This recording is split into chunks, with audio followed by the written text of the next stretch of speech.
Views of Faisal محمد کے واجب الاحترام subscriber اور ناظرین کی خدمت میں فیصل محمد کا سلام عرض ہے۔ آج کا ویلاگ کچھ تھوڑا سا اہم بھی ہے، میری آپ سے درخواست ہوگی کہ آپ اس کو آخر تک دیکھیں۔ اس میں میں کچھ تو تھوڑا بہت جو آج ہو رہا ہے اس پہ بات کروں گا، لیکن دو اہم چیزیں بھی آپ سے میں ایک انکشاف کروں گا، جو خاص طور پہ جو قاسم شاہ صاحب کا مسئلہ ہوا تھا۔ بہت لوگ اس سے بات کریں لیکن اصل حقائق کسی کو پتہ نہیں کہ سب کیا ہوا ہے۔ پہلی بات تو یہ کہ ایم کیو ایم نے جو حلقہ بندیوں کے حوالے سے جو بات چیت کی تھی پیپلز پارٹی سے، اس حوالے سے میں نے آپ کو بتا دیا تھا کہ یہ سارا ایک پس پردہ یہ لوگ ملے ہوئے تھے، اور یہ کہ ان کی ٹرک تھی، اور عین موقع پہ انہوں نے بائیکاٹ کر کے ایک انڈرسٹینڈنگ کے ساتھ راستہ کھلا چھوڑ دیا تھا تاکہ پیپلز پارٹی کو موقع فراہم کیا جائے۔ یہ بات آپ کو میں نے بتا دی تھی اور آپ نے دیکھا وہی ہوا۔ اگر ایم کیو ایم لڑتی تو کبھی بھی پیپلز پارٹی کو اتنے ووٹ نہیں ملتے، لیکن اس کے باوجود جو اب میں نے آج معلومات کی ہیں، سارا مجھے تفصیلات ملی ہیں، اس کا اگر میں مختصراً آپ کو یہ بتا دوں تو یہ کہنے میں کوئی آر نہیں ہے یا کوئی غلط نہیں ہوگا کہ پیپلز پارٹی نے دھاندلی کرائی ہے، اور بڑے پیمانے پہ دھاندلی کرائی۔ پیپلز پارٹی الیکشن کمشنر، ظاہر سی بات ہے سندھ کا الیکشن کمشنر جو ہے وہ پارٹی جو سندھ کی جو گورنمنٹ ہے تو بنیادی طور پر وہ مرکز کے ساتھ، لیکن جب جس صوبے میں جو بھی مرکز کا بھی اگر کوئی ڈپارٹمنٹ ہوتا ہے تو وہاں کے جو بھی پورٹ فولیو ہوتے ہیں وہ عموماً حکومت کے ساتھ ہی چلتے ہیں، کیونکہ ان کے اپنے پھر بہت سارے معاملات ہوتے ہیں۔ آپ کو پتہ ہے پھر ہمارے یہاں تو ساری چیزیں ذاتی تعلقات کی بنیاد پر ہوتی ہیں نا، مطلب یہاں پرائرٹی یا ملک اور آئین قانون تو کوئی چیز ہے نہیں۔ نتیجاً پیپلز پارٹی کی جو حکومت تھی، سندھ کی حکومت، bureaucracy, D C, S D M, commissioner, deputy commissioner, D O, D C Os, incharge, police, I G, D I G, جو بھی تھے، جو بھی پوری سندھ کی مشنری، وہاں سب کے سب جو ہیں وہ پیپلز پارٹی کے پیڈ اور پکے ورکر وہاں پہ لگے ہوئے ہیں۔ تو یوں جو میں آپ سے ہمیشہ کہتا رہا ہوں نا کہ سندھ کی حالت بدلنا جو ہے نا اس وقت بہت مشکل ہوگا، یہ بہت بڑا ایک ٹف کام ہوگا عمران خان کے لیے، اور کیونکہ پھر باقی جو کچھ گنجائش بچی تھی وہ جو قبضہ کرنے کی جس طریقے سے پیپلز پارٹی نے پورے سندھ کے شہری علاقوں میں اور دیہی علاقوں، پہلے تو دیہات پہ تو تھا قبضہ، لیکن شہری علاقوں میں قبضہ کرنے کا جو موقع ایم کیو ایم نے فراہم کیا، الطاف حسین نے، اب وہ پورے پینیٹریٹ کر گئے ہیں بالکل۔ اس کے اندر سے آپ نے دیکھا نا کہ جب وہ پکڑ لیتا نا، جس طرح وہ ایک کیکڑا جس طرح اپنے ٹانگ ڈال دیتا ہے، تو اس طرح انہیں پینیٹریٹ کر گئے ہیں۔ ان کو یہاں سے نکالنے کے لیے بڑے پیمانے پہ سیاسی طور پر آپ کو کام کرنا پڑے گا اور بڑی انقلابی تبدیلی کرنا پڑے گی، ورنہ یہ ان کی جو بےایمانی اور جو دھاندلی ہے نا، یہ بڑی مشکل سے اس کا یہ نیٹ ورک ٹوٹے گا۔ اور پی ٹی آئی بلا شبہ، کل میرا تھا ایک تجزیہ، میں نے کہا تھا کہ ہو سکتا ہے کچھ پی ٹی آئی کو ملے، شاید ہو سکتا ہے پی ٹی آئی پہلی نہیں تو دوسرے نمبر پر آئے گی، لیکن ایسا نہیں ہوا، کیونکہ ظاہر سی بات ہے جب دھاندلی ہوگی تو پھر وہ تیسرے نمبر پر آ گئی، یہ بڑی غنیمت ہے۔ ورنہ جس طریقے سے جو مجھے اطلاعات ملی ہے، میں ظاہر پوری تفصیلات تو آپ کو جگہ کے یا تو نہیں دے سکتے کہاں کیا ہوا، لیکن جو تفصیلات ہمارے پاس ملی ہیں جو سب اس کو میں نے سم اپ کیا تو اس سے پتہ لگا ہے کہ بڑی جسے کہتے ہیں کہ ایک لفظ رج کے دھاندلی جسے کہتے ہیں نا وہ ہوئی ہے۔ پی ٹی آئی کا بلدیاتی سطح پر کوئی کام نہیں تھا، جلد بازی کے اندر کام ہوا تھا، ان کو کہیں سے فوری طور پر کوئی اتنے کینڈیڈیٹ بھی اتنے اچھے نہیں مل سکے، لیکن بہرحال پھر بھی جس طریقے سے پی ٹی آئی نے کراچی کے اندر جو نکالی ہیں سیٹیں، میں سمجھتا ہوں کسی حد تک بہتر ہے۔ تو اب مسئلہ یہ ہے کہ اب جماعت اسلامی کو بھی انہوں نے ہرایا ہے، اور اب دیکھا یہ جا رہا ہے، کوشش پیپلز پارٹی کی ہے کہ کسی طریقے سے ان کا اپنا میئر ہے۔ حیدرآباد میں تو شاید آ ہی گیا ہوگا، کیونکہ حیدرآباد کے اندر تو چلو وہاں بھی دھاندلی ہوئی، لیکن کراچی کے اندر جو ہے یہ بات کنفرم تھی۔ جو میرے پاس ذرائع ہیں وہ یہ کہتے ہیں کہ پہلے نمبر کے اوپر جو ہے جو آزاد ذرائع ہیں وہ کہتے ہیں کہ پہلے نمبر پر جماعت اسلامی، اور دوسرے نمبر پر وہ کہتے ہیں کہ کم از کم پی ٹی آئی کو آنا ضروری تھا، اور تیسرے نمبر پہ وہ کہتے ہیں کہ پیپلز پارٹی کا آنا چاہیے تھا، کیونکہ جو کچھ پیپلز پارٹی کی مقبولیت ہے وہاں پہ، جو لوگ پیپلز پارٹی کے بارے میں رائے عامہ ہے، اس حوالے سے یہ تھا کہ پہلے نمبر پر جماعت اسلامی، دوسرے number per P T I اور تیسرے نمبر پہ پیپلز پارٹی، لیکن یہ بالکل الٹ ہوا ہے، تو اس کا مطلب ہے کہ یہاں پہ دھاندلی ہوئی ہے۔ بہرحال دیکھتے ہیں کیا ہوتا ہے۔ اچھا، دوسری ایک چیز یہ ہے کہ ایک اور خبر آپ کو پتہ ہوگا کہ جو ہم آپ کو بتاتے چلیں، اسی چینل سے ویوز آف فیصل محمد سے ہم نے آپ کو 2 خبریں دی تھیں. آج سے تقریباً 1 ہفتے میں نے کہا تھا آپ کو کہ پرویز الہی کو جو ہے نکال دیا جائے گا, اور میں نے آپ سے کہا تھا کہ پارلیمانی پارٹی کے وہ لیڈر ہیں, اور آج آپ نے دیکھ لیا کہ انہوں نے ان کو نکال دیا پرویز الہی کو. اور کل 3 دن پہلے بھی میں نے آپ کو کہا تھا کہ عمران خان نے اپنی پارٹی میں جب شامل کرنے کی انہوں نے بات کی تھی تو میں نے کہا تھا یہ وہی چیز ہے جو ہم نے بتائی. اور دوسری سب سے بڑی بات یہ ہے جو ہماری دوسری خبر اسی چینل کے ذریعے میں نے عمران خان کو پہلے مشورہ دیا تھا, آج سے تقریباً 4-5 مہینے سے میں کہہ رہا ہوں کہ آپ نے اسمبلیوں سے نہیں نکلنا چاہیے تھا, لیکن اب نکل گئے تو فوری طور پر واپس چلے جائیں. کیونکہ اگر آپ واپس نہیں جائیں گے تو پھر یہ موجودہ حکومت جو ہے جب انتخابات قریب آنے لگیں گے تو یہ وہی اپنے بندے کو سامنے بٹھا کر, اور جس طریقے سے انہوں نے اپنے آپ کو مطلب وہ تمام الزامات سے بری کیا, یہ جو نئے الیکشن ہے نا, نئے متوقع الیکشن, اس کے حوالے سے بھی ایسے قوانین بنا لیں گے, ایسی چیزیں اپنے لیے کر لیں گے کہ جس سے پھر عمران خان کی, نہ صرف عمران خان کو بلکہ ان کی پوری پارٹی کو نا پرابلمز ہوں گی. لیکن جو عمران خان کی کچھ لوگ ہیں وہ بات ماننے کے لیے تیار نہیں تھے, اور کچھ لوگوں نے ہمیں پیغام بھی دیا, انہوں نے کہا نہیں فیصل صاحب یہ ہمارا یہ ہے, ہم واپس نہیں آئیں گے, یہ آپ جو کہہ رہے ہیں بہرحال ٹھیک ہے, لیکن ہماری کچھ اور اسٹریٹجی ہے. میں نے کہا ٹھیک ہے, پھر ہم خاموش ہو کے بیٹھ گئے. آج وہ 4-5 مہینے بعد آپ دیکھ لیں کہ آج عمران خان صاحب نے کہہ دیا کہ ہمیں پارٹی میں واپس آنا ہوگا, اور واپس آنے کا سوچ رہے ہیں, اور ریزن انہوں نے وہی بتایا جو میں نے کہی تھی کہ وہ کہتے ہیں اپریل تک انتخابات ہو جائیں گے. اور یہ بات بالکل صحیح ہے, میں نے آپ کو کہا تھا کہ اپریل یا مئی یا جون, یہ 3 مہینے جو ہے یہ آپ کے انتخابات کے ہیں, اور یہ انتخابات آپ کو کرانے پڑیں گے, اس کے بغیر کوئی چارہ نہیں ہے. اچھا دوسری ایک بات, ایک تو یہ ہو گیا. دوسرا ایک اہم چیز یہ ہے کہ حالات, میں نے آپ کو بتایا کہ حالات بے انتہا خراب ہوتے جا رہے ہیں, اور لوگوں کو احساس نہیں ہے. میں نے کل پرسوں ڈے بیفور یسٹرڈے جو اپنا ویلاگ کیا تھا اس میں بھی میں نے کہا تھا کہ IMF کی طرف سے جو پس پردہ جو شرائط پاکستان کے لیے آ رہی ہیں وہ لوگوں کو اس کا احساس نہیں ہے, اور ابھی بھی میں سمجھتا ہوں کہ حکومت کو بھی احساس نہیں ہے. ابھی میں مسلسل دیکھ رہا تھا کہ میڈیا کے اوپر مطلب جتنے بھی ٹاک شوز وغیرہ میں دیکھتا نہیں, لیکن چھوٹے موٹے جو کبھی اگر فرصت ہو جاتی ہے, اگر کبھی دیکھ لیتا ہوں نظر پڑتی تو وہ یہی ہوتا ہے کہ بس یہاں اسمبلی ٹوٹ رہی ہے, پرویز الہی آ رہے ہیں, یہ وہاں جا رہے ہیں, وہ ان سے مل رہے ہیں, وہ ان سے مل رہے ہیں. لیکن جو اس وقت سب سے بڑی مصیبت یہ ہے پاکستان کی کہ پورے پاکستان کی گاڑیاں روڈوں پہ کسی وقت بھی کھڑی ہو سکتی ہیں. اگر خدا نہ خواستہ کوئی محاذ کھل جائے تو آپ کے ٹینکس جو ہیں صرف 2 دن سے زیادہ نہیں لڑ سکتے, 3 دن سے زیادہ آپ کی موبلائزیشن نہیں ہوگی. آپ کی ریلوے جو ڈیفنس کے حوالے سے بہت بڑی ایک اس کے اندر وہ ہے, وہ بھی اس پہ کسی کی توجہ نہیں جا رہی ہے. میری سمجھ میں نہیں آ رہا کہ ہمارے اب جو دفاعی ادارے ہیں ان کو, میں کھل کر کہہ رہا ہوں کہ ان کو اب چاہیے, ظاہر سی بات ہے مجھے پتا ہے کہ وہ اس وقت عاصم منیر صاحب آئے ہیں اور بالکل نئے آئے ہیں, اور ان کے لیے بڑی اس وقت پرابلمز بھی ہیں چاروں طرف سے, لیکن ان کو اس طرف بھی اب توجہ دینی پڑے گی کہ جو موجودہ سیٹ اپ نے جہاں پاکستان کو پہنچا دیا ہے, ہم بہت خطرناک حد تک جو ہے بربادی کی طرف جا چکے ہیں. میں بار بار کہہ رہا ہوں آپ کو کہ ہم بربادی کی طرف جا رہے ہیں, اور اگر یہ حال رہا خدا نہ خواستہ تو آپ یہ یقین کریں کہ ہمیں ناقابل تلافی نقصان پہنچ سکتا ہے. تو یہ اب دیکھنا ہوگا, حکومت کو بھی دیکھنا ہے, اور خاص طور پہ عمران خان صاحب کو بھی دیکھنا ہے کہ ایسی صورت کے اندر کہ کیا ہم الیکشن تو ہونے ہیں, اب یہ ہے کہ اسمبلیاں توڑ دی جائیں فوری طور پر. خان صاحب, میرا تو خیال یہ ہے کہ خان صاحب اسمبلی میں چلے جائیں,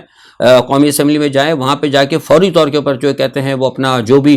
نئے الیکشن کرانے ہیں اس کے جو بھی TROs یا طریقہ کار جو بھی انہوں نے طے کرنا ہے وہ طے کریں. اس کے بعد اگر خان صاحب اور یہ لوگ سمجھتے ہیں کہ اگر عبوری طور پر حکومت کچھ بنا لی جائے تاکہ کچھ تھوڑے سے ہمارے پاس کو پیسے وغیرہ کچھ تھوڑا بہت ریسورسز جو ہے ہمارے پاس آ جائیں, کچھ تھوڑے سے معاملات کو درست کر کے تھوڑا سا ملک کو ٹریک کے اوپر ڈال کے تھوڑی سی سیاسی صورتحال کو تھوڑا بہتر کر کے پھر ہم الیکشن کی طرف جائیں, تو میں سمجھتا ہوں زیادہ بہتر ہوگا. اور یہ چیز خان صاحب کو کرنا بہت ضروری ہے, کیونکہ خان صاحب ایک اہم لیڈر ہیں اس وقت. خان صاحب کو اس ملک کی فکر ہے, باقی کسی کو نہیں ہے. جو خان صاحب بات کہتے ہیں نا کہ تو نکل کر بھاگ جائیں گے, ایگزیکٹلی ایسے ہی ہے. اسی لیے جو حالات جو خراب ہو رہے ہیں نا, میں جو بات سے کہتا ہوں نا آپ سے کہ یہاں پہ کسی کو فکر نہیں ہے, فکر تو کسی کو نہیں ہے. فکر اگر ہے صرف خان صاحب کو, لیکن ادھر سے موومنٹ جو ہے نا بڑی سلو ہوتی ہے. اب دیکھیں نا کتنے دنوں بعد جا کے واپس یہاں پر یہ بات ہوئی ہے کہ ہمیں جو ہے الیکشن کی طرف جو ہے مطلب اسمبلیوں میں واپس آنا پڑے گا. اچھا ایک چیز, اچھا دوسرے بہت سارے لوگوں نے مجھ سے کہا تھا وہ قاسم شاہ صاحب کے حوالے سے, وہ یہ بڑی اہم خبر ہے, آپ تھوڑے ذرا اس پہ زور دیجیے گا, اور جو میں بات کر رہا ہوں ذرا توجہ سے سنیے گا. قاسم شاہ صاحب کا جو پلان تھا, میں نے سارے لوگوں کی باتیں سنی ہیں, سب بہت بڑے لوگوں نے, جتنے بھی سینئر تجزیہ نگار ہیں مجھ سے زیادہ, انہوں نے اپنے طور پہ باتیں کی, لیکن میں نے ساری اپنے طور پہ جب تحقیق کی, جو سارے معاملات ہیں, یہ اصل حقیقت کسی کو نہیں پتا کہ یہ کیا ہوا تھا. دیکھیے قاسم شاہ صاحب ایک سمجھدار انسان ہے, اور وہ آپ کو پتہ ہے کہ ٹیچر بھی ہیں, وہ ایک موٹیویشن کے حوالے سے ایک موٹیویٹو اسپیکر بھی کہلاتے ہیں, اور ایک وہ کہا جاتا ہے کہ وہ ماہر بھی ہیں نفسیات کے. خیر بہرحال میں نے نہ کبھی ان کی کوئی ویلاگ سنے ہیں, اور نہ ہی میں نے کبھی ان کو تقریر سنی ہے, اور نہ ہی میری کبھی ان سے کوئی بات ہوئی ہے, ملاقات ہوئی ہے, میں ان کو نہیں, لیکن جو لوگوں سے سنا ہے جب میں نے ساری صورتحال کی تحقیق کی تو پتہ یہ لگا کہ ان کو لانچ کیا گیا تھا، یعنی ان کو بھیجا گیا تھا قاسم شاہ صاحب کو ایک طے شدہ پروگرام کے تحت کہ وہ اپنی ماہرانہ جو ایک ان کی جو موٹیویشن کی جو ایک ان کی پاور ہے اور جو نفسیاتی طور پر لوگوں کو بڑی جلدی سے ظاہر ہے ان کی کچھ علمی قابلیت ہے، ہر شخص کو اللہ تعالیٰ دیتا ہے،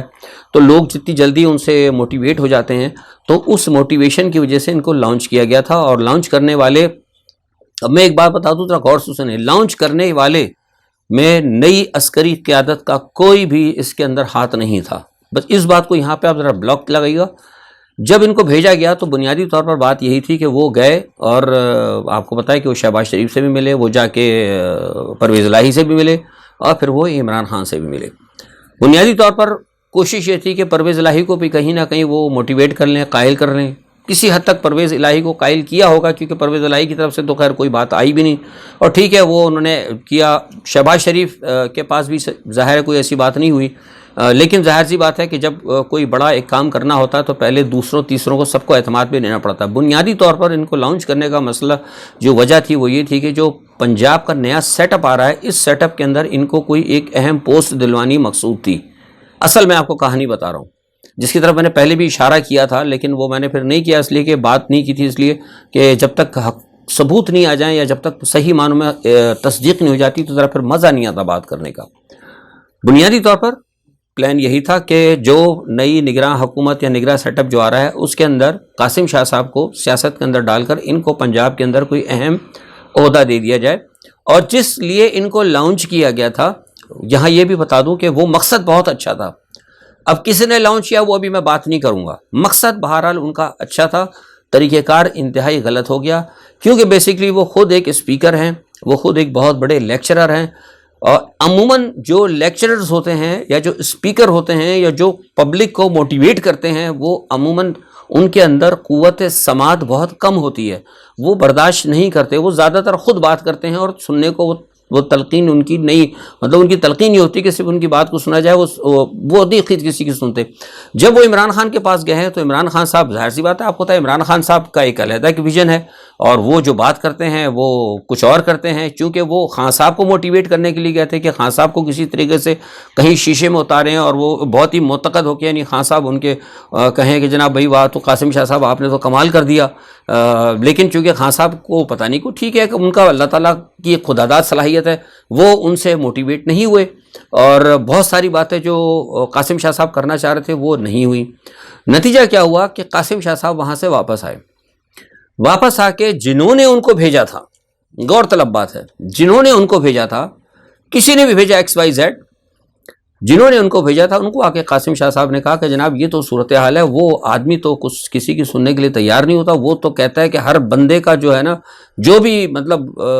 جرم کرے یا جو بھی غلطی کرے اس کو دین اینڈ دیر سزا ملنی چاہیے۔ اسی لیے انہوں نے ایک ذرا غلط طریقے سے لفظ استعمال کیے کہ وہ تو چاہتے ہیں عمران خان کے قیامت کے بھی فیصلے یہیں ہو جائیں، آپ سمجھے، مطلب انہوں نے بہت زیادہ اس کے اندر جسے کہتے ہیں کہ ایک تھوڑی سی ناپسندیدگی یا غصے کا اظہار کرتے ہوئے یہ بات کہہ دی۔ اچھا یہ بھی کہی اور وہ دوسری بات بھی کہی، لیکن یہ کہی کیوں؟ یہ اصل میں جب میں نے آپ سے کہا نا کہ جب وہ واپس آئے، واپس آ کر انہوں نے کہا کہ جناب یہ آدمی تو میری بات سننے کے لیے تیار نہیں، تو جس شخص نے ان کو بھیجا تھا انہوں نے کہا، یا جس بندے نے یا جس ذریعے نے ان کو بھیجا تھا انہوں نے پھر ان کو مشورہ دیا کہ آپ خان کو گندا کر دیں، سیدھے کھلے الفاظ بتا، یعنی خان کو گندا کر دیں، یعنی گندے سے مراد یہ کہ جس طرح کہ انہوں نے بات کی کہ بھئی بہت ہی بدتمیز آدمی ہے، وہ قیامت تک کی ساری باتیں وہ تو کسی کی سننے کے لیے تیار نہیں ہوتا، وہ تو کہتا ہے کہ جو قیامت تک کے فیصلے وہ بھی یہی ہونے چاہیے، میرے سامنے ہی ہونے چاہیے، اور ساتھ میں پھر انہوں نے ان کی گھریلو مثال دے دی جو کہ انتہائی غلط ہے۔ تو ایک پڑھے لکھے آدمی سے، ایک ایسے لیکچرر سے جو کہ ساری دنیا کے اندر جس کے لیکچرر لوگ سنتے ہیں، میں نے کہا نا، میں نے تو نہیں سنا، لوگ جن کی کتابیں بھی ہیں، لوگ جن کو ایک استاد کی حیثیت سے درجہ دیتے ہیں، وہ آ کر باہر آ کر اور میڈیا کے اندر بیٹھ کر کسی پولیٹیکل شخصیت کے بارے میں، گھر کے بارے میں کوئی اس قسم کی بات کرے، اور دوسرا یہ جو جس طریقے سے میں نے بات کی غصے سے جس طریقے کا اظہار کرے، تو اس کا مطلب ہے کہ یہ ان کی اپنی سوچ نہیں تھی، یہ کہیں سے کسی کے اشارے پہ کیا گیا تھا تاکہ لوگوں کے اندر جو ساری چیزیں وہاں سے ناکام ہوئی ہیں اس بنیاد کے اوپر کہا جائے کہ چلو ٹھیک ہے، وہ تو حکومت نے نکالی ہوگی، ویڈیو نکالی ہوگی، کسی نے ان کو بلیک میل کر دیا ہوگا، لیکن یہ تو بھئی ایک موٹیویٹر ہے، ایک بہت بڑا اسپیکر ہے، بہت بڑا ایک مفکر ہے، اور بہت ہی بڑا فلسفی ہے، لیکچرر ہے، ساری دنیا پورا پاکستان اس کی بات مانتا ہے، بڑے بڑے فوجی جرنیل جرنیل بریگیڈیئر اور ڈاکٹرز ان کے شاگرد ہیں، اگر وہ بھی یہ کہہ رہا ہے کہ عمران خان جو ہے مطلب اس کے اندر یہ سب سے بڑی کمزوریاں اور وہ تو اس قابل ہی نہیں ہے کہ اس کو مطلب ریاست یا سلطنت دی جائے، تو اس کا بہت اثر ہوگا۔ بنیادی طور پر اس کی بھیجنے کی وجہ یہ تھی اور یہ بھیجے گئے تھے، لیکن اس کا نتیجہ کیا ہوا کہ وہ قاسم شاہ صاحب جو ہیں خود ہی خراب ہو گئے اس تمام صورتحال کے اندر۔ تو یہ ایک ایسی ایپیسوڈ تھی جس میں قاسم شاہ صاحب کو نقصان ہوا، اور میں سمجھتا ہوں کہ قاسم شاہ صاحب نے غلط طریقے سے اس کو کیا، اور جس نے بھیجا تھا اس کے اور بھی بہت ساری طریقے تھے موٹیویٹ کرنے کے، ہمیں پتہ ہے اس کے اور بھی طریقے کار ہیں، لیکن جس نے بھی بھیجا وہ ظاہر سی بات ہے ان کو پتہ لگ جائے گا اور ان کو پتہ لگ ہی گیا ہوگا، تو یہ طریقہ کار غلط تھا۔ بہرحال دیکھتے ہیں جو بھی ہوتا ہے، صورتحال یہ میں نے آپ کو بتا دیا کہ کل اب دیکھتے ہیں خان صاحب نے مرکز کے اوپر حکومت پہ اپنا کمنڈ ڈال دی ہے، اور جو میں نے آپ کو کل بتایا تھا کہ حالات بہت زیادہ خراب ہیں، اور اس تمام صورتحال کو دیکھتے ہوئے نواز شریف نے تو خود آنے سے منع کر دیا، لیکن مریم کو انہوں نے کہہ دیا کہ فوری طور پر پہنچے، اور فوری طور پر مریم نے پہنچنے کے بعد مریم نواز کوشش یہ کریں گی کہ یہاں پر آ کر سارے معاملات کو سیٹ اپ کریں، کیونکہ میں نے جیسے کہا کہ جون مئی یا اپریل یا مئی کے اندر الیکشن ہوں گے، اور الیکشن ہونے کے لیے ابھی سے وہ چاہتے ہیں کہ سارے کام کیے جائیں اور ساری چیزوں کو ابھی سے مینیج کیا جائے۔ تو مینیج کرنے کے لیے شہباز شریف تو مکمل ناکام ہے، لیکن مریم کے یہاں پر آتے ہی، یہ میں نے آپ کو پہلے بھی کہا تھا کہ جیسے ہی یہاں پہ مریم آئیں گی وہ کچھ مینیج کریں یا نہ کریں، لیکن نواز شریف کے اندر جو ہے نا بہت سارے معاملات خود بخود گڑبڑ ہوں گے، اور اس بات کی توقع ہے کہ مسلم لیگ نواز کے اندر جو ہے پھوٹ پڑ جائے۔ اور اگر یہ بات میں آپ سے بتا رہا ہوں کہ اگر عارف علوی صاحب اگر کہہ دیتے ہیں ووٹ آف نو کانفیڈنس کے لیے، تو آپ یقین کریں کہ ووٹ آف نو کانفیڈنس میں بھی یہ حکومت جو ہے کامیاب نہیں ہوگی، اور یہ حکومت گر جائے گی، کیونکہ جو نئی آنے والی قیادت ہے وہ بالکل ٹوٹل نیوٹرل ہے، میں آپ کو کہہ رہا ہوں۔ لیکن یہ میں آپ سے بار بار کہہ رہا ہوں کہ کچھ لوگ جو کہ باجوہ صاحب کی باقیات ہیں، وہ اپنے دائرۂ اختیار کے اندر، اب میرے الفاظ پہ غور کریں، اپنے دائرۂ اختیار کے اندر جو ان کا دائرہ، جہاں تک ان کو اجازت دی ہے ان کے ڈپارٹمنٹ نے، وہاں تک وہ آ کر کچھ گڑبڑ پیدا کر رہے ہیں، کچھ پولیٹیکل انجینئرنگ کر رہے ہیں، لیکن باہر اپنے جو لوگ ہیں، جو یوٹیوبرز ہیں، جو تجزیہ نگار ہیں، جو ان کے قریب ہیں، ان کے ذریعے پیغام باہر یہ خبریں پھیلائی جا رہی ہیں کہ جو کچھ ہو رہا ہے یہ نئی آنے والی اسٹیبلشمنٹ کی مرضی سے ہو رہا ہے۔ ایسا کچھ نہیں ہے۔ آج کے لیے اتنا ہی، کل جو بھی صورتحال ہوتی ہے اس لے کر حاضر ہوں گا۔ اپنا بہت خیال رکھیے گا۔ اللہ حافظ۔